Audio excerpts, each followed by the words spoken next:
여러분의 생각에 그 한 사람의 인격 또 한 사람의 신앙은 무엇으로 가늠할 수 있다고 생각하십니까? 제가 이 질문을 여러분에게 드리면 아마도 여러 가지를 생각하게 될 것입니다. 가만히 생각해 보면 그 사람의 인격과 신앙은 평상시에는 잘 확인되지 않습니다. 좋은 관계에 놓여 있을 때, 또 관계 돌발 변수가 없을 때에는 그의 인격과 신앙이 어떠한지를 잘 판별하기 어렵습니다. 그러나 그 사람의 인격과 신앙을 확실히 알게 될 때가 있죠. 상대방이 실수를 했거나 잘못을 했을 때, 가까운 사람에게서 어떤 허물이나 문제를 발견했을 때입니다. 상대방의 실수와 허물을 어떤 태도로 대하느냐를 유심히 관찰하면 그 사람의 인격과 신앙을 확인하게 됩니다. 우리 인생의 중요한 한 가지 명제는 이 땅에 존재하는 어떤 인생도 완벽할 수 없다는 겁니다. 또 동시에 완전할 수도 없습니다. 구원받은 인간은 온전을 향해 갈 뿐이지 지상의 생애 동안 그의 삶은 100% 온전할 수 없는 겁니다. 성경은 주권자 하나님만 완전하신 분으로 묘사하고 있지, 피조된 존재들에게 대해서 다 불완전함을 피력하고 있습니다. 그러나 우리는 종종 이러한 함정 속에 놓이게 되는데, 그것은 나를 제외한 다른 사람들은 완전해야 한다라고 하는 이중적 가치 체계 안에 갇혀 있기 때문에 그렇습니다. 오늘 우리가 이 부분을 조금 더 깊게 생각하면서 우리의 신앙이 하나님 앞에 어떻게 하면 더 깊어질 것인가, 또 우리의 인격이 어떻게 하면 더 성장해 갈 것인가를 오늘 말씀을 통해서 함께 교훈받길 원합니다. 노아 홍수 이후에 노아가 농사를 짓기 시작해서 포도나무를 심고 그 열매를 거두죠. 그런데 어느 날 노아가 포도 열매를 거둔 다음 만들어 놓은 포도주를 먹고는 취해서 벌거벗고 누워서 잠을 청합니다. 이때 둘째 아들 함이 들어와 보고서는 밖으로 나가서 아버지의 하체가 벗겨져 있다는 사실을 두 형제에게 알리죠. 그러자 셈과 야벳은 아버지의 하체를 보지 않으려고 뒷걸음으로 들어가서 아버지의 하체를 가려줍니다. 시간이 지나가고 술에서 깨어난 노아는 이 사실을 알고 자신의 허물을 공개했던 함은 저주하고 셈과 야벳은 축복합니다. 자기가 실수를 해놓고 함을 저주한다는 것, 참 우리의 상식으로는 잘 이해가 되지 않죠. 그런데 오늘 성경 18절은 이 함에 대해서 이렇게 증거합니다. 18절 말씀, 방주에서 나온 노아의 아들들은 셈과 함과 야벳이며 함은 가나안의 아버지라. 노아로부터 저주를 받은 아들이 함인데 이 함은 가나안의 아버지라고 말합니다. 성경이 이렇게까지 함에 대해서 기술하고 있는 이유는 함의 후손의 대표적인 이름이 가나안이기에 지금 가나안으로 명명하는 거죠. 그런데 문제는 함이 아버지 노아의 허물을 공개했는데 그의 후손들까지도 그 저주가 미치게 되었다는 거예요.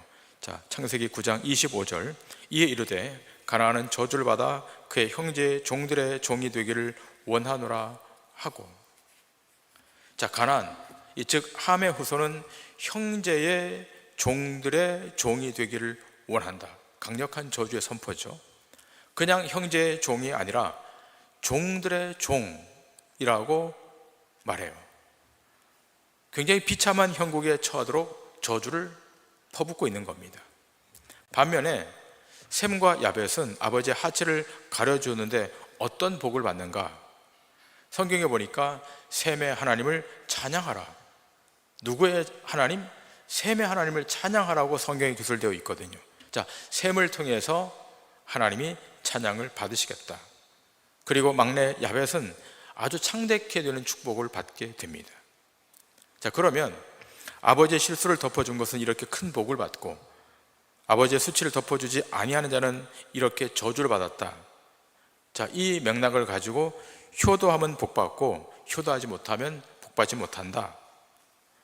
자, 이렇게 구도로 설명하는 것도 옳지 않다고 생각합니다. 여러분, 이 지점을 조금 잘 지나갈 필요가 있는데요. 자, 우리의 신앙과 인격이 하나님 앞에서 어떻게 다듬어지고 어떻게 만들어져야 가는가에 초점을 둘 필요가 있습니다. 여러분, 창세기서는 노아의 저주의 선포와 축복의 선포를 통해서 하나님이 어떤 분인가를 알려주고 싶어 해요.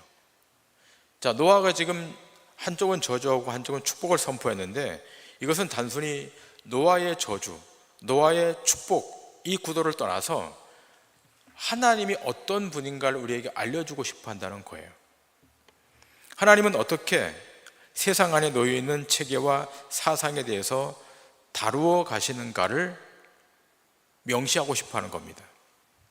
우리가 종종 착각하는 것은 성경을 하나의 윤리, 또 하나의 도덕적인 교과서로 생각하면서 성경을 보게 되는데, 여러분, 그렇게 되면 도저히 성경을 이해하기도 어렵고 해석하기도 어려워요. 자, 그렇다고 우리가 도덕과 윤리를 무시하고 엉망으로 살아도 된다, 그 말이 아닌 것을 알지 않습니까? 우리 모두는 착한 행실로 하나님께 영광을 돌려야 되죠. 여러분과 제가 그리스도인이 되었다면 우리의 착한 행실로 하나님의 영광이 드러나도록 만들어야 됩니다. 마땅한 것입니다. 요즘 예수 믿는 사람들이 하도 엉망으로 사니까 예수 믿는 사람 그러면 고개를 절레절레 흔들죠.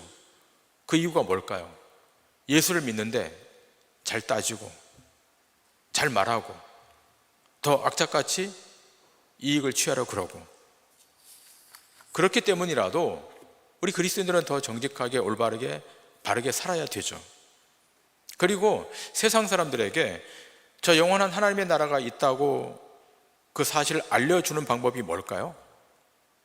세상에서 빨리 탈출하고 싶어하는 삶의 모습, 이 세상은 지나가는 정거장과 같은 곳이고 나의 영원한 본향은 저 하나님의 나라라고 하는 강력한 열망이 피력될 때 세상 사람들도 우리의 삶을 보고 따라가려고 그러겠죠. 이러한 삶의 방향이 그리스도인의 표지, 그리스도인의 마땅한 삶일 거예요. 자, 제가 지금 윤리와 도덕을 말하다가 좀 길어졌습니다만, 노아가 자기 아들을 저주하고 축복한 것은 하나님의 계시죠. 이건 단순히 노아의 메시지가 아니라 노아의 입을 빌려서 하나님이 지금 하고 있는 메시지인 거예요. 어느 아들이 저주받기를 원하는 부모가 어디 있겠습니까? 여러분, 성경의 초점은 어디에 있는가 하면 성경에 등장하는 인물들을 통해서 하나님의 뜻이 뭔가를 확인시켜주고 싶어 하는 겁니다. 하나님의 뜻이 뭔가, 노아의 입을 빌려서 저주가 선포되고 축복이 선포되는데 그 안에 담겨있는 하나님의 뜻이 뭔가가 중요한 건데, 먼저 우리가 기억할 것은 노아의 홍수에서 노아가 살아남은 비결은 무엇입니까? 수십 일이 홍수가 내렸는데 그 홍수에서 노아가 살아남은 비결, 그것은 노아가 하나님의 은혜를 입었기 때문이에요. 하나님의 은혜를 입었기 때문에 하나님 그를 구해주셨고 그를 당대 의인으로 세워주시는 거죠. 하나님의 은혜를 입은 의인에게 그 은혜에 참여한 다른 식구들도 거기에서 살아남은 겁니다. 노아의 식구들이 살아남을 만한 어떤 조건을 갖추었기에, 어떤 등급에 도달했기 때문이 아니라 하나님의 덮어주심의 은혜를 통해서 살아남은 거예요. 우리는 생각하기를 노아가 방주를 만들었으니까 그 방주 안에 들어갔으니까 구원을 받았다라고 표면적으로 생각하는데 그것은 오해입니다. 노아의 순종에 초점을 두어서는 안 됩니다. 배를 만들고 준비한 것도 하나님의 은혜와 능력으로 된 것이지 노아의 실력으로 된 것이 아닙니다. 노아가 20년을 한결같이 하나님의 약속을 붙들고 있었던 것도 그가 성자처럼 신앙이 위대해서가 아니라 하나님이 그를 붙들어 주셨고 위로해 주셨고 보호해 주셨기 때문입니다. 그것을 인식하고 하나님이 주도적으로 행하는 것을 인정하는 것, 이것이 믿음이에요. 그러므로 믿음이라고 하는 것은 인간에게서 발현되는 것이 아니라 이것은 전적으로 하나님이 주시는 선물입니다. 신적 선물이에요. 오늘 이 아침 예배하는 여러분과 저는 이 신적 선물을 다 부여받은 자들이에요. 자, 하나님이 이렇게 주도적으로 주셨다는 사실이 기명된 말씀이 창세기 7장 16절인데요. 자, 창세기 7장 16절을 보시면 방주의 문을 하나님이 닫으시죠. 자, 16절 들어간 것들은 모든 것의 암수라 하나님이 그에게 명하신 대로 들어가매 여호와께서 그를 들여보내고 문을 닫으시니라. 자, 하나님이 명하신 대로 들어갔다는 거죠. 그리고 여호와께서 그들을 들여보내시고 문을 닫았다는 거죠. 이 중요한 내용이에요.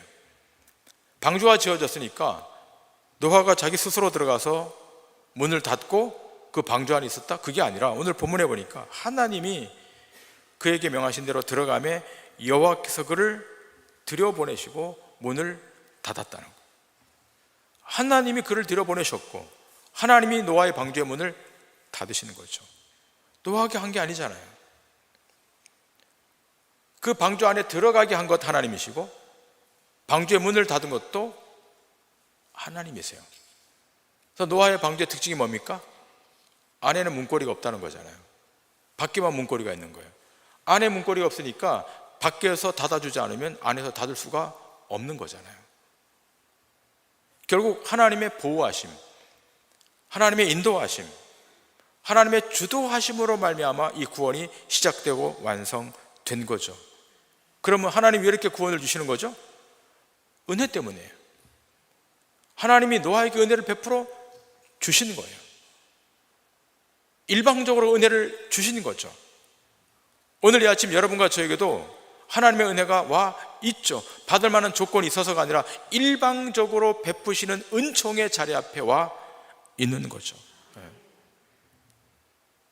우리에겐 조건이 없어요. 우리에게는 어떤 준비된 것이 없어요. 근데 놀랍게도 하나님이 일방적으로 우리 생애에 개입하셔서 관여하셔서 밀고 들어오셔서 은혜를 베풀어 주시죠. 가려 주신 거죠. 우리의 허물도, 우리의 약점도, 우리의 부족함도 하나님이 다 가려 주시죠.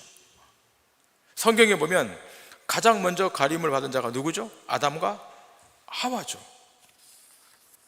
하나님 앞에 범죄함으로 그들 스스로 숨어 들어가죠. 이때부터 사람들은 끊임없이 자기 행위로 자신의 부끄러움을 가리려고 그러죠. 자기의 부족한 부분을 자기 행위로 가리려고 그러는 거죠. 자, 그런데 하나님이 어떻게 하시죠? 짐승을 잡으셔서 그 가죽으로 가리워 주시죠. 하나님의 직접적인 가리워 주심이 여기 등장하죠. 자, 이러한 가리움의 축복은 공동체에게 적용되죠. 이스라엘 백성 공동체에게 하나님이 가리워 주시죠. 그것이 언제 일어나죠? 6월절 밤에 일어나죠. 이스라엘 백성이 출애굽할 때 엄청난 재앙이 쏟아지죠. 그때 하나님이 어떻게 하시죠? 이스라엘 공동체는 해하지 못하도록 하나님이 덮어주시죠. 그 절정이 6월절 밤이죠. 자, 6월절 밤에 하나님이 어떻게 하라고 명하셨죠? 어린 양의 피를 발라라. 문설주에 어린 양의 피를 발라라. 이스라엘 백성들이 어린 양의 피를 발라요. 죄인이라도 이 어린 양의 피를 바르면 죽음에서 면제되잖아요. 자, 죽음의 사자가 접근해 옵니다. 어린 양의 피를 보자 죽음의 사자가 문 인방을 넘어가죠. 패스오버 넘어가죠. 유월하죠. 죽음의 사자가 들어갈 수 있는데 어린 양의 피를 보자 들어가지 못하고 넘어가잖아요. 거기는 손대지 말라는 거죠. 하나님의 손이 덮어져 있으니까, 하나님의 어린 양의 피가 덮여져 있으니까 건들지 말고 넘어가라는 거죠. 그런 말미암아 이스라엘 공동체는 살아나죠. 자, 이러한 덮어짐의 은혜가 또 나타나는 대목인데 모세에게 나타나죠. 여러분 출애굽기 33장에 보시면 모세 앞에 하나님이 나타나십니다. 자, 그런데 어느 누구도 하나님의 얼굴을 보고서는 살 수가 없는데, 자, 지금 모세가 하나님의 얼굴을 볼 수 있는 상황에 맞닥뜨렸어요. 감히 어떻게 하나님의 얼굴을 볼 수 있습니까? 죄와 허물로 가득한 인간이 어떻게 하나님의 얼굴을 정면으로 쳐다볼 수가 있겠습니까? 그때 어떻게 하죠? 하나님이 모세를 바위 틈에 숨게 만드시고 하나님의 손으로 그를 덮어주세요. 그리고 그리고 지나가십니다. 하나님의 손이 모세를 덮어주지 않았다면 모세는 그 자리에서 죽었을 거예요. 무엇을 상징하는 겁니까? 모든 인생은 하나님이 덮어주셔서, 하나님이 이렇게 가리워 주셔서 사는 거죠. 자, 모세가 그렇게 하나님의 가리워 주심을 통해서 산 다음에 어디로 가죠? 시내산으로 올라갑니다. 그래서 하나님 앞에 돌판을 받죠. 첫 번째 돌판을 받죠. 첫 번째 돌판을 받고 내려오는데, 내려와 보니까 이스라엘 백성들이 금송아지를 만들어 놓고 우상을 숭배하고 있는 거예요. 화가 났던 모세가 그 돌판을 집어 던집니다. 완전히 깨뜨려져요. 10가지밖에 안 됐잖아요. 너희가 10가지 계명만 지키면 끊임없는 자비와 복을 너희에게 허락해 주겠다. 자, 그랬는데 그 10가지 계명을 받아온 순간 돌판이 깨뜨려져요. 다시 두 번째 돌판을 받죠. 자, 두 번째 돌판도 동일한 10계명의 내용을 받아가지고 오죠. 자, 그런데요, 그 10계명의 두 번째 돌판의 의미는 뭘 우리에게 말하고 있는가 하면, 너희들이 반역했기 때문에 이 두 번째 돌판이 왔다는 것을 상징하는 거예요. 그러니까 이스라엘 백성은 이 두 번째 10계명의 돌판을 볼 때마다 자신들의 나약함, 자신들의 죄, 자신들의 허물을 보는 거예요. 그 돌판을 보면서. 제가 2년 전에 출애굽기서 강의를 하면서 말씀을 드렸는데 기억하실지 모르겠습니다. 오늘 이 부분과 맞닿아 있기 때문에 잠시 좀 말씀을 드리는데요. 자, 돌판을 받아왔죠. 두 번째 돌판을 받아왔죠. 자, 이 두 번째 돌판은 보관해야 되니까 보관하는 상자를 만들어요. 그 상자가 언약궤입니다. 다른 말로는 법궤죠. 자, 이 두 번째 돌판을 그 언약궤 안에 넣습니다. 그런데 넣는데 뭐가 없죠? 뚜껑이 없죠. 자, 뚜껑을 만들어 덮으라고 하나님이 말씀하시죠. 자, 출애굽기 25장 16절 이하의 말씀을 보시겠습니다. 내가 네게 줄 증거판을 궤 속에 둘지며 순금으로 속죄소를 만들되 길이는 2규빗반, 너비는 1규빗반이 되게 하고, 금으로 그룹 둘을 속죄소 두 끝에 쳐서 만들되 한 그룹은 이 끝에 또 한 그룹은 저 끝에 곧 속죄소 두 끝에 속죄소와 한 덩이로 연결할지며, 그룹들은 그 날개를 높이 펴서 그 날개로 속죄소를 덮으며 그 얼굴을 서로 대하여 속죄소를 향하게 하고, 속죄소를 궤 위에 얹고 내가 네게 줄 증거판을 궤 속에 넣어라. 거기서 내가 너와 만나고 속죄소 위 곧 증거궤 위에 있는 두 그룹 사이에서 내가 이스라엘 자손을 위하여 네게 명령할 모든 일을 네게 이루리라. 자, 두 번째 돌판이 왔어요. 자, 이 두 번째 돌판을 언약궤 상자 안에 집어넣었죠. 그리고 그 뚜껑을 만들려고 그래요. 그 뚜껑의 이름이 속죄소입니다. 자, 이 속죄소 양 끝에 그룹을 쳐서 만들어서 속죄소와 연결하도록 짓도록 하죠. 자, 19절이 이렇게 되어 있죠. 출애굽기 25장 19절에 한 그룹은 이 끝에 또 한 그룹은 저 끝에 곧 속죄소 두 끝에 속죄소와 한 덩이로 연결할지며. 자, 속죄소를 그룹의 날개로 덮어지게 하는 거죠. 한쪽의 그룹 또 한쪽의 그룹 속죄소, 그러니까 날개가 달려있는 속죄소 뚜껑이 만들어졌죠. 자, 이 속죄소의 별칭이 있는데 그 이름이 한자로 시은좌예요. 베풀시, 은혜, 은, 자리, 좌. 은혜가 베풀어지는 자리. 그 뚜껑의 이름이 그래요. 시은좌 속죄소예요. 자, 여기에 대제사장이 피를 들고 들어가서 언약궤에 뿌리고 상자에 뿌리고 그 뚜껑 시은좌에다가 발라요. 뚜껑을 덮고 그 위에다 바르는 거예요.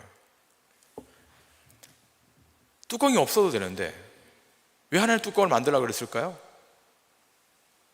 그 안에 들어있는 돌판, 율법의 돌판이 이스라엘 백성을 향해서 판정하기 시작하면 다 정죄받으니까 어떻게 해요? 뚜껑을 만들어서 법으로 하지 않으시겠다는 거죠. 뚜껑에다 피를 발라서 거기서 하나님이 속죄하시겠다는 거죠. 그 십계명을 가지고 이스라엘 백성에게 적용하면 살아남을 사람이 없으니까 어떻게 해요? 하나님이 뚜껑을 만들어서 뚜껑 위에 피를 뿌린 그 자리에서 이스라엘 공동체의 죄를 속해 주시겠다. 은혜로 속죄하겠다는 거죠. 뚜껑이 없으면, 덮어지지 않으면 율법이 등장해서 다 정죄하는 거예요. 오늘 이 아침 여러분 여기 예배하러 오셨는데 만일 구약의 율법 800여 가지 된 율법을 여러분 하나하나 적용해서 갖다 놓으면 저부터 시작해서 누구도 살아남을 수 없을 거예요. 근데 하나님 어떻게 하시죠? 속죄해서 뚜껑으로 덮은 것처럼 하나님의 은혜의 손으로를 다 덮어서 우리의 허물과 죄가 여기에 드러나지 않도록 하나님이 속죄해 주셔서 오늘 여기서 예배하고 있는 겁니다. 덮어주면 은혜죠. 뚜껑이 닫혀있는 것은 놀라운 거예요. 뚜껑이 열리는 날 우리는 다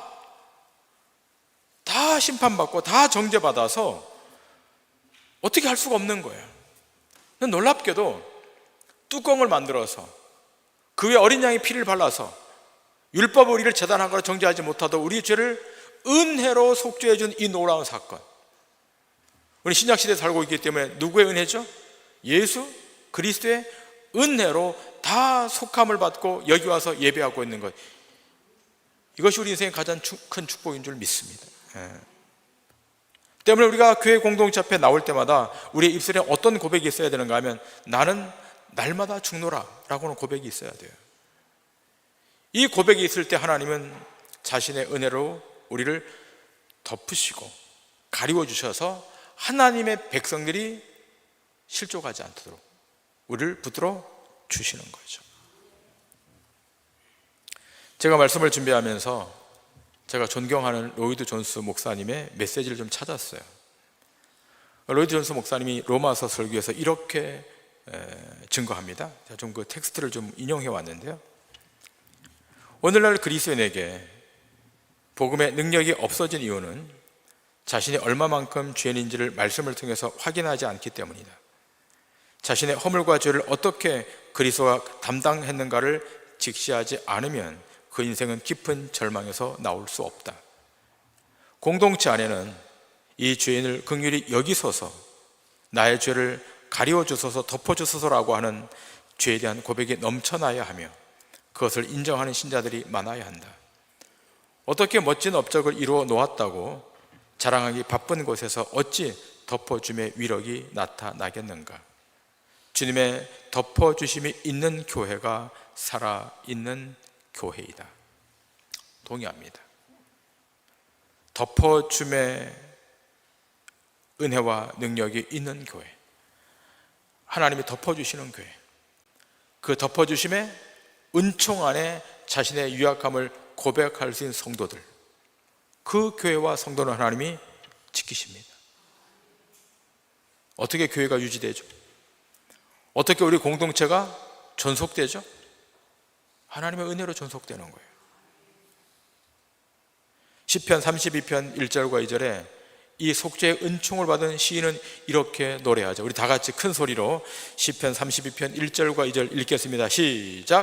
허물의 사함을 받고 자신의 죄가 가려진 자는 복이 있도다. 마음에 간사함이 없고 여호와께 정죄를 당하지 아니하는 자는 복이 있도다. 자, 누가 복이 있다고 말하고 있죠? 자신의 죄가 가려진 자가 복이 있고 여호와께 정죄를 당하지 않는 자가 복이 있다는 거예요. 그러니까 누가 가려준 거죠? 하나님이 가려주시는 것이고 정죄받지 않도록 하나님의 은총의 손으로 덮어주시는 거죠. 여러분, 덮여졌다라고 하는 히브리 말이 카파르래요. 카파르. 한번 따라 하시겠습니까? 카파르. 시작. 카파르. 그러니까 이스라엘 백성들은 하나님 앞에 나올 때마다 자신의 죄를 덮어달라고 카파르 카파르라고 고백했다 그래요. 덮어달라고, 은혜로 나를 덮어달라고, 가리워달라고. 여러분, 오늘 이 아침 하나님의 가리워짐의 축복이 있길 바랍니다. 여러분의 머리끝부터 발끝까지 주의 은총으로 다 덮어지고 가려주는 축복이 있기를 바랍니다. 그러면 일어날 수 있어요. 그러면 우리의 삶이 행복할 수 있어요. 바울은 로마서에서 이렇게 말하고 있죠. 로마서 4장 6절부터 8절에 이렇게 말하고 있습니다. 일한 것이 없이 하나님께 의로 여기심을 받는 사람의 복에 대하여 다윗이 말한 바, 불법이 사함을 받고 죄가 가려짐을 받는 사람들은 복이 있고 주께서 그 죄를 인정하지 아니하실 사람은 복이 있도다 함과 같으니라. 자, 보세요. 일한 것이 없이 하나님께 의로 여기심을 받은 사람, 일한 것이 없다라고 하는 것은 행위가 없는데, 인간이 행한 행위가 없는데 하나님께 의로 여김을 받았다는 거잖아요. 이게 기독교 신앙의 신비예요. 인간의 행위가 없는데 하나님께서 우리를 의롭다 여겨주시는 것, 이걸 복이라고 말하고 있는 거죠. 그러니까 그 사람은 누구인가? 죄가 가려짐을 받은 사람이 복이 있다는 거예요. 7절에 보니까 죄가 가려짐을 받은 사람이 복이 있다는 거예요. 8절에 그 죄를 인정하지 아니하실 사람, 주님이 그 죄를 인정하지 않고 그냥 덮으시겠다는 거예요. 이것이 하나님 앞에서의 복이고, 이것이 하나님의 의로 세워지는 신자의 존재 근거인 거예요. 세상은 자기 노력으로, 자기 고행으로, 명상으로 의로워지는 자리까지 가려고 그러죠. 못 가잖아요. 기독교 신앙의 신비는 뭡니까? 우리의 실력으로 안 되니까 하나님이 자신의 은혜로 우리를 덮어주셔서 우리를 의롭다고 칭해 주시는 거죠. 법적으로 땅땅땅 두드려 주는 거죠. 이것이 기독교 신앙의 신비예요. 오늘 이 아침 여러분은 다 의로운 재판장이신 하나님께서 그 은혜로 덮으셔서 여러분의 죄와 허물을 다 도말하시고 너희는 의로운 하나님의 백성이야 라고 판정받은 자로 이 아침에 여기 와서 예배하고 있는 줄 믿습니다.